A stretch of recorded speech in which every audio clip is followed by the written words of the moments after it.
Aku, mohon maaf kalau mencari istri yang pandai memasak, saya bahkan tidak pernah memasak dan tidak bisa memasak. Saya dalam hati mengatakan astagfirullahaladzim. Fas'alu ahla dzikri in kuntum la ta'lamun. Saya terlambat menikah. Saya baru menikah ketika sudah berumur 20 tahun. Jadi waktu itu tahun 2004, begini ceritanya. Saya mengajukan diri kepada guru mengaji saya untuk menikah. Kata guru mengaji saya, yang sama antum mau tuh banyak, tapi nggak sekarang. Lah gimana nggak jelas begitu, masih semester 4 minta nikah. Tapi gimana ya? Bismillah, ya udah maju. Saya ditanya, kriteria antum apa? Yang solihah dan mensolihkan. Kata guru ngaji saya, wih abstrak banget. Bagus sih, cuman abstrak. Aku nggak bisa ngukurnya. Coba kau tulis, kata dia. Coba kau tulis yang lebih konkret. Apa yang lebih konkret ya? Lalu saya tulis kriteria istri yang saya inginkan memiliki 3 kelompok binaan pengajian. Gak tahu waktu itu kepikir dari mana gitu ya. Tapi saya membayangkan ada akhwat bisa ngelola 3 kelompok binaan pengajian itu keren. Waduh, kata ustaz saya itu. Lah ini susah nyari. Sebentar ya, mudah-mudahan ada. Ternyata ada. Ada nih. Bawa sana. Saya buka, di situ ada data. Nama, alamat, macam-macam, tinggi badan, macam-macam, berat, pernah menderita penyakit ini, nama orang tua, alamat, keterangan, ada dalam keluarga, kebiasaan dalam keluarga, macam-macam, panjang datanya. Lalu kami bertemu, pertama kali, 8 Juli 2004, di rumah sang ustadz. Selama pertemuan, saya tidak berani menatap wajahnya. Saya hanya menunduk saja. Alhamdulillah, mejanya terbuat dari kaca.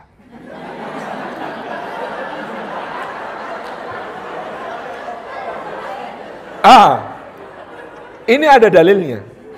Syar'i, yaitu fangdur ilaiha. Nabi memerintahkan sahabat-sahabat yang akan menikah untuk melihat kepada calon istrinya meskipun dengan sembunyi-sembunyi. Saya sebenarnya sudah merancang nadhar ini sebelumnya. Saya mendengar dia bekerja sebagai asisten apoteker karena dia masih kuliah sambil bekerja sebagai asisten apoteker di sebuah apotek terkenal di Jogja. Maka saya pergi ke apotek itu membeli redoxon. Waktu itu harganya Rp16.000. Nawaitunya bukan beli redoxon, tapi pengen lihat akhwat itu yang mana. Ternyata asisten apoteker itu kerjanya nggak ngelayani pembeli, tapi ngeracik obat di dalam. Jadi itu kisah nadhar yang gagal gitu. Maka saya puas-puaskan menatap kaca. Ada jilbab putih di sana. Selesai, temu kedua 12 Juli 2004. Di pertemuan kedua itu sudah saling satu sama lain bertanya banyak hal. Pertanyaannya maut-maut. Dia tanya, apa visi misi Anda tentang pernikahan ini? Seperti apa proyeksi nafkah yang akan Anda rencanakan untuk keluarga? Seperti apa proyeksi tempat tinggal yang akan Anda nanti berikan kepada keluarga? Terus bagaimana pandangan Anda tentang istri yang berkarir? Seperti apa konsep Anda di dalam mendidik anak? Semuanya pertanyaan berat. Kemudian kami melakukan confession, pengakuan-pengakuan. Dia kemudian mengaku, mohon maaf kalau mencari istri yang pandai memasak, saya bahkan tidak pernah memasak dan tidak bisa memasak. Saya dalam hati mengatakan astagfirullahaladzim. Lah di keterangannya itulah sudah 6 atau 7 tahun ngekos, kok ya belum pernah masak dan tidak bisa masak gitu. Ya Allah, engkau mengujiku, saya bilang gitu. Aku kan cari yang solihah dan mensolihkan. Memangnya yang solih dan mensolihkan itu harus bisa masak enggak sih? Mikir saya, ya Allah, ujian. Akhirnya saya jawab, oh enggak apa-apa Uti, insya Allah di Jogja ini banyak rumah makan, murah-murah pula. Dia lalu bilang lagi, saya juga tidak terbiasa mencuci, tangan saya gampang alergi pada deterjen.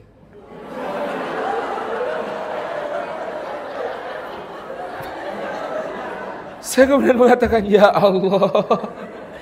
Oke, enggak apa-apa Uti, di Jogja ini banyak laundry, kiloan lagi. Saya ini tidak cari tukang masak, saya tidak cari tukang cuci, yang saya cari istri yang siap saling memperbaiki diri dengan saya.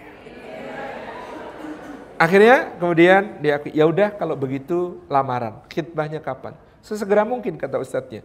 Lalu saya mengajak keluarga 3 mobil waktu itu dari Jogja pergi ke Ngawi, Jawa Timur, 4 jam perjalanan seharusnya, tapi karena petanya peta buta, maka tersesat-sesat. Berangkat jam 7 dari Jogja itu sampai tempat harusnya kan jam 11. Itu 1:30 baru sampai lokasi.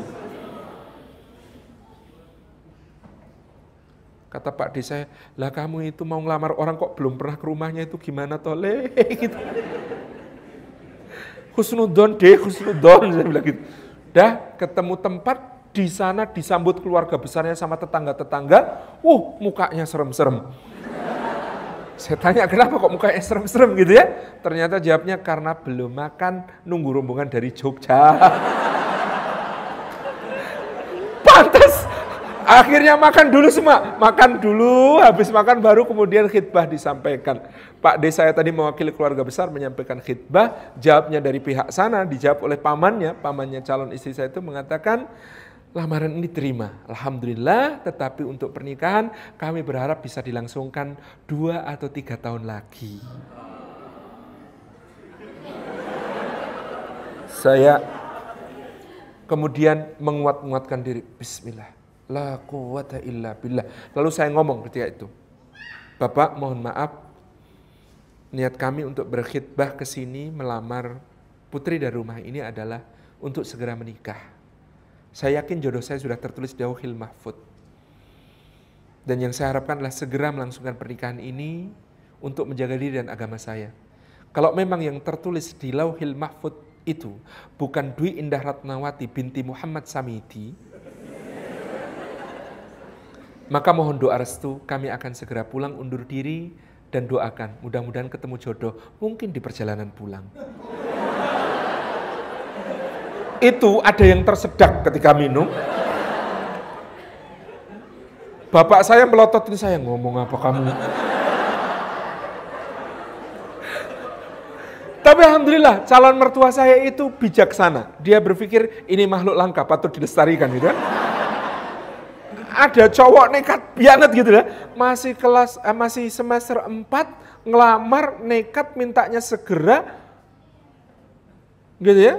Nggak mau ditunda dan yakin jodohnya sudah tertulis katanya. Makhluk langka patut dilestarikan. Kemudian ya jangan begitu. Nak Mas. Nah, Mas maunya kapan? Oh Pak, perjalanan dari Jogja ke sini tersesat-sesat, saya sudah hafal teks ijab kabul bahasa Indonesia, Arab maupun Jawa.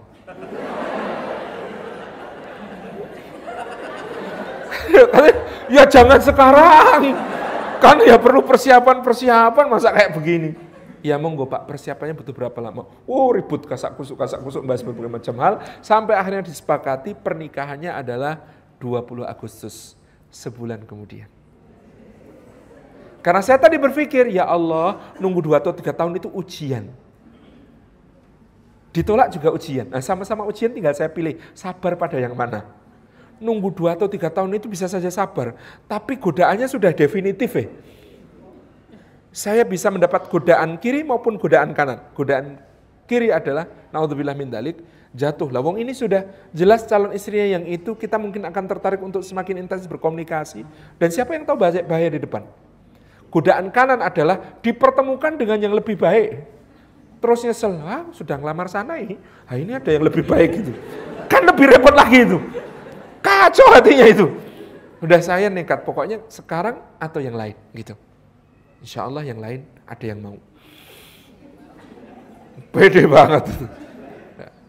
Sebulan. Jadi itu diplomasi yang sukses. Mengubah 2 atau 3 tahun menjadi sebulan. 20 Agustus 2004, Ba'da Jumatan. Saya dipanggil calon mertua menjelang akad nikah. Dek, ini selanjutnya bagaimana, Dek? Selanjutnya bagaimana maksud Bapak? Ya selanjutnya bagaimana, masih kuliah semua gitu kan? Biaya-biaya dan lain sebagainya, nanti terus bagaimana tentang kalian ini? Oh Pak, itu saya jawabnya gagah banget. Menikah itu mengalihkan tanggung jawab dari seorang bapak kepada seorang suami. Jadi kalau putri bapak sudah menjadi istri saya, segala yang selama ini menjadi tanggungan bapak beralih ke saya. Dia menjabat tangan saya dan mantap. Habis itu handphone saya bergetar. Ada SMS masuk, rupanya dari calon istri. Dia bilang FYI.2, SPP saya 1 semester 4 kali lipat SPP antum. Itu jadi keringet dingin lagi. Ya Allah, lah SPP-nya saja 4 kali lipat dan terus nanti yang lain berapa kali lipat itu. Itu menjelang akad itu horor lagi. Ya Allah, ini terus bagaimana gitu. Itu sudah gemeteran mau akad nikah itu. Terus saya ingat, ya Allah, dulu Nabi Ibrahim ketika diperintahkan menyembelih putranya Ismail itu, ya Allah, dia itu memejamkan mata. Ismail ketika akan disembelih juga memejamkan mata. Nanti ketika terbuka mata engkau memberi keajaiban, ya Allah. Ya Allah, ini buat saya berat sekali seperti beratnya Nabi Ibrahim menyembelih putranya, ya Allah. Saya memejamkan mata, ya Allah. Saya berharap keajaiban hanya dari engkau. Engkau berjanji menolong orang yang menikah karena ini menjaga kesuciannya, ya Allah. Ini aku, ya Allah. Tolong aku, nanti aku buka mata, tolong ada keajaiban. Saya batin juga, keajaibannya jangan kayak Ibrahim, ya Allah. Masa berubah jadi domba? Kan gak lucu gitu. Tapi benar, begitu kemudian saya buka mata, apa yang terjadi? Hujan turun, dari rintik-rintik makin deras, makin deras. Masya Allah. Maka ketika habis akad nikah, istri saya itu mencium tangan saya untuk pertama kali. 200.000 volt, tekanan tinggi gitu ya. Terus saya sentuhkan hidung saya ke dahinya, saya katakan kepadanya, lihatlah, bahkan langit pun menangis, kehilangan salah satu bidadarinya, turun ke bumi untuk mendampingiku.